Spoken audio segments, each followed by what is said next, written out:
Hey, vinyl community. So today I wanted to show my Beatles vinyl collection. I haven't done a reboot to my Beatles vinyl in almost a year. I know it's been at least a year, I think. And so I wanted to do an update. I've got well over 100 Beatle albums, so I'm not going to be able to go into all of them in a lot of detail, but I will show you what I do have.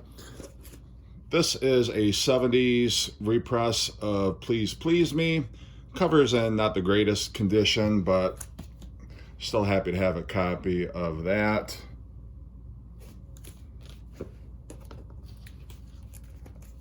This is Introducing the Beatles, and this is a legitimate copy. There are many bootlegs on the market, and I do have one, which I'll show you momentarily, but this is on obviously the VJ label. There's a couple of different VJ labels that are out there, but this one does not have Love Me Do or P.S. I Love You on it.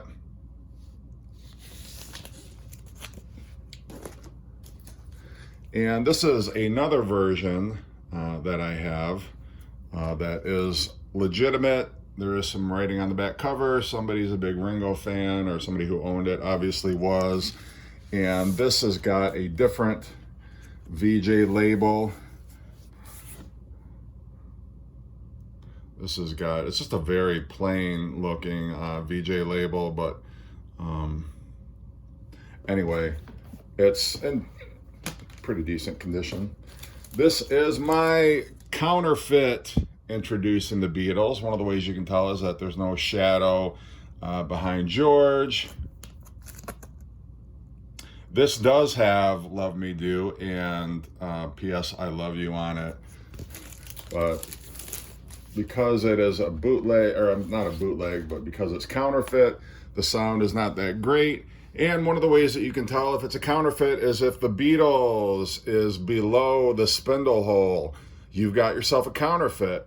And this vinyl is very lightweight as well. But there were a number of these that were produced in the 1970s that were counterfeit, and a lot of people have them and don't realize that what they have is not a legitimate VJ release. VJ stopped pressing their albums in the 1960s, but you can still find these today on the market.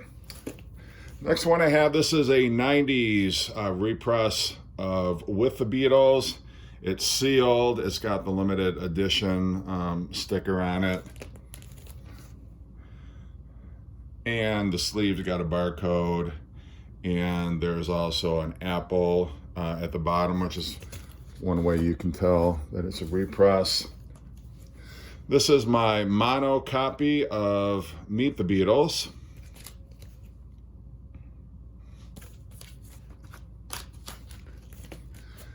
And an original stereo copy of Meet the Beatles.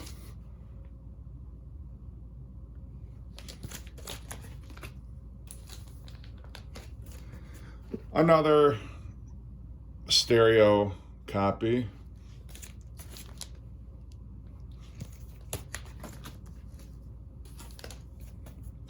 And this is on the purple capital label, so this means this is a late 70s repress. Also, you can kind of notice the differences in the color of the Beatles as it's written. The original copies have a darker, almost looks like it's a light brown color, and then the ones from the 70s and beyond kind of have a more orangish looking lettering for Meet the Beatles. This is an 80s repress of Meet the Beatles, and it is on the Capitol Rainbow label, but Capitol returned to using the Rainbow label in the 1980s. So don't be fooled into thinking you've got an original just because you have the Rainbow label. And then this is another VJ record. This is called Songs, Pictures, and Stories of the Fabulous Beatles. This is essentially Introducing the Beatles. They just repackaged it in a different sleeve, and there's some photographs. This is actually a flap here that opens up, and there's some photographs on the back. One of the interesting things about this is that it's got Ringo, Paul, it says George and John. This is actually Paul. This is not George. So they couldn't even be bothered to make sure that they had the right photographs for the right Beatles. So kind of a funny little curiosity in my collection. This is my mono copy of Beatles' second album.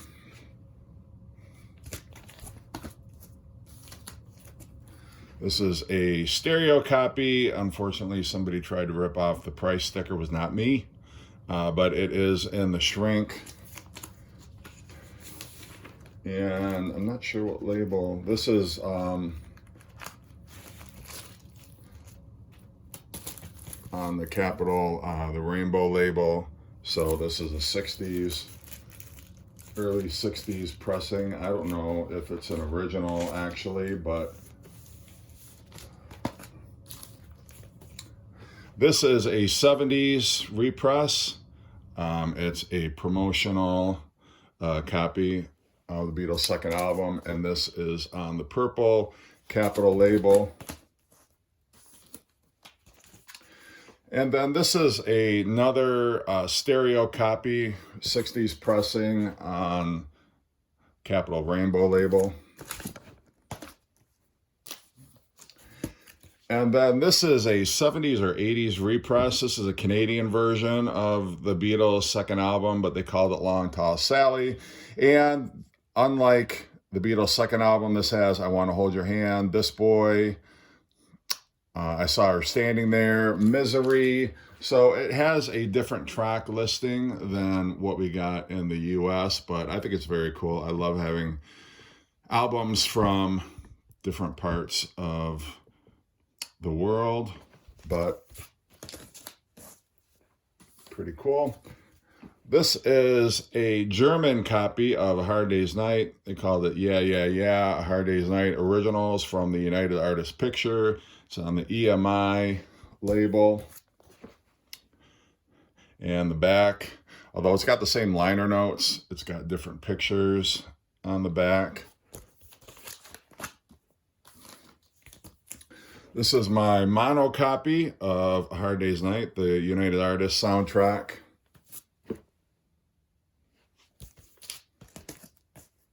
And that was on the black label. This is another mono copy that I have, but I've never seen this before. It's a red United Artists label, which I thought was very cool. This is my stereo copy. And one of the things on these early United Artists pressing is it says I cry instead of I'll cry instead. And people think that that makes it rare. It actually does not. If you find one that says I'll cry instead, the right title, it's actually more rare. Unfortunately, more copies with the incorrect title were pressed than the correct title, ironically. So, and this is another stereo copy. This one is actually in the shrink wrap. And this is on the black United Artists label. This is an 80s repress on the purple Capitol label. And the back looks pretty much the same. This is a sealed 90s repress of the UK A Hard Day's Night. Got that limited edition sticker on it.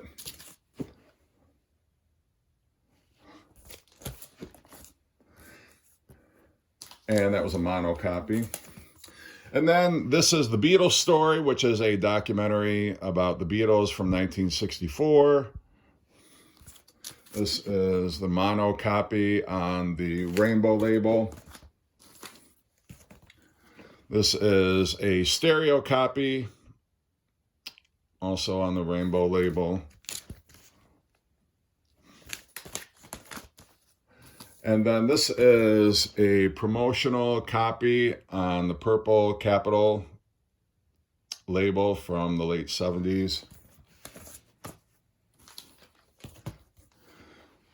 This is another VJ album, Hear the Beatles Tell All. This is pretty much an interview disc.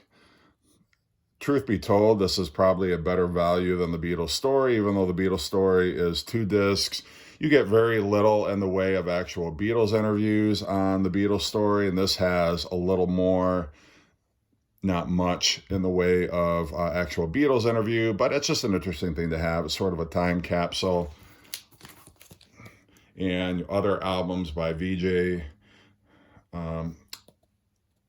their VJ Beatles catalog, as it were, and a couple singles that they advertised.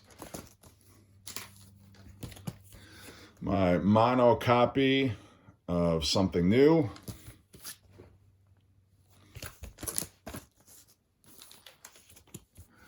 And this is a stereo copy. This is on the Apple label. This is still in the shrink. It's got some price stickers. This was bought at JCPenney back in the day, apparently.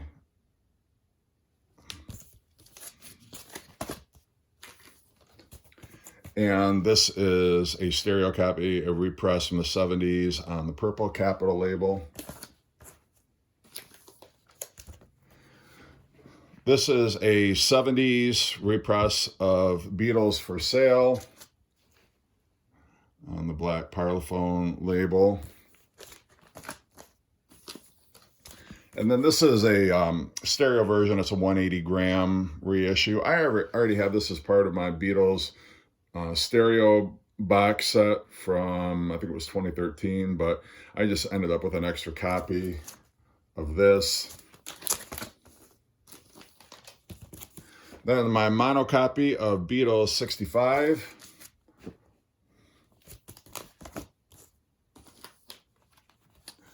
And this is my stereo copy, one of my stereo copies. This copy is on the lime green Capitol label. The sleeve is in great shape. This is another stereo copy of Beatles 65 on the rainbow label, although some discoloration on the sleeve, but I don't know. Anytime I see these early Capitol albums, even if I have a copy, I tend to pick it up if it's for a reasonable price. This is a 1970s repress on the purple Capitol label. This is my original stereo copy of early Beatles on the rainbow label.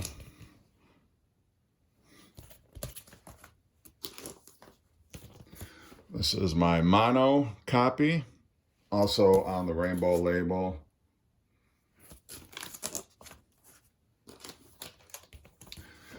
And this is a 70s stereo repress from the late 70s on the purple label.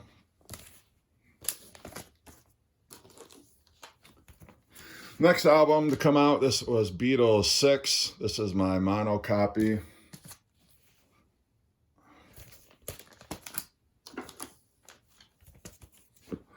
Stereo copy. And what label is this on? This one's on the orange Capitol label, which means it was from the early to mid 1970s. And then this one is on the purple Capitol label. It's a late 70s repress.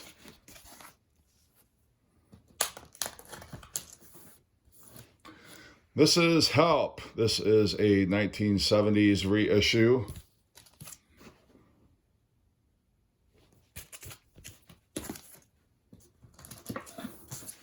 This is my mono copy of the United Artists soundtrack from Help. And if you're watching and you're a Beatles fan, you already know that this contains a number of instrumentals from the movie.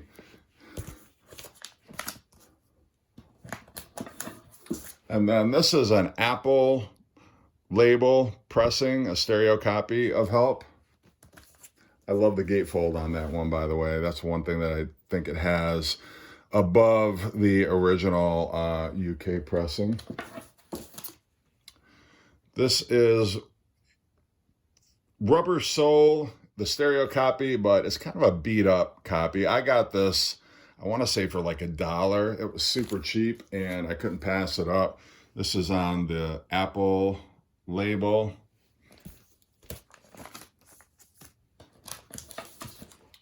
And then this is my original mono copy of Rubber Soul. It doesn't have the stereo band at the top, but it's still in the shrink, believe it or not.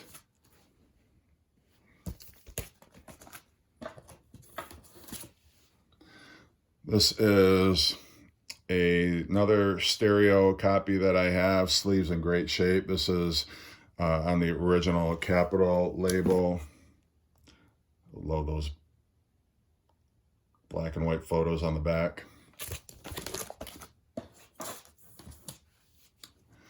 Yet another stereo copy that I have. Like I say, when I find these, I go ahead and grab them. I'm not sure. This one's got like a matte finish on this cardboard on the back, which makes it unusual. It's distinctive from my other copies. This is a lime green Capitol copy. The sleeves are not terrible shape. I mean, it could be better. It's got a little bit of fading on the cover, but I mean, the spine is still in great shape, and a nice copy of that. And then this is the 70s repress of Rubber Soul. And this is on the purple label. And this is my 90s reissue, limited edition. This one's also sealed. Again, you got the little Apple label there and the barcode.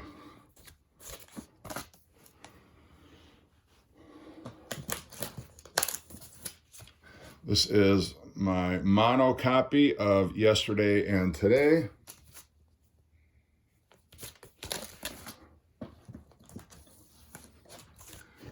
My stereo copy on the rainbow label.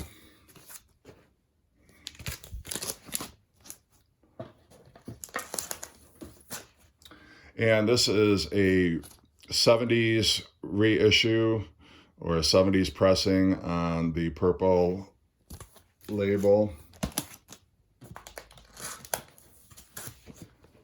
And no, it's not an original. I wish it were. This is actually on, like, it's like a silver kind of vinyl.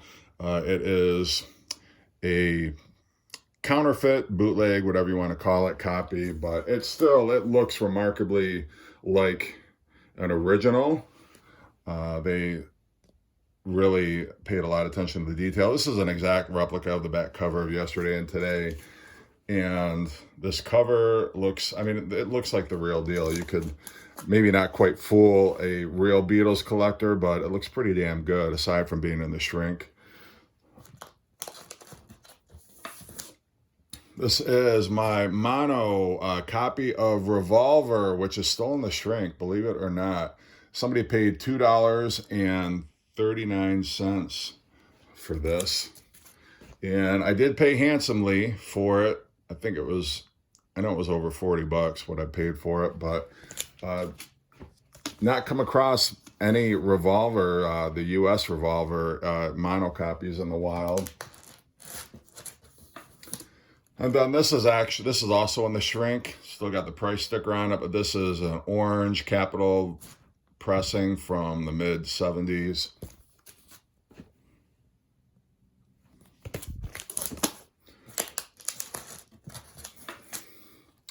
And this is one of my copies of Beatles Oldies but Goldies. This is on the black Parlophone label. It's got the import sticker there. This is what the back cover of this version looks like. And then my friend Aaron Mutha Alamer got me this cover. The cover itself is in sturdier cardboard than the UK import that I have. And the cover also, as you can see, it looks different. And it's on the Odeon label. So very happy to have that. So I'm going to end this video, this installment right here. I don't want it to go too long, and I will pick up starting with my Sgt. Pepper collection a little later.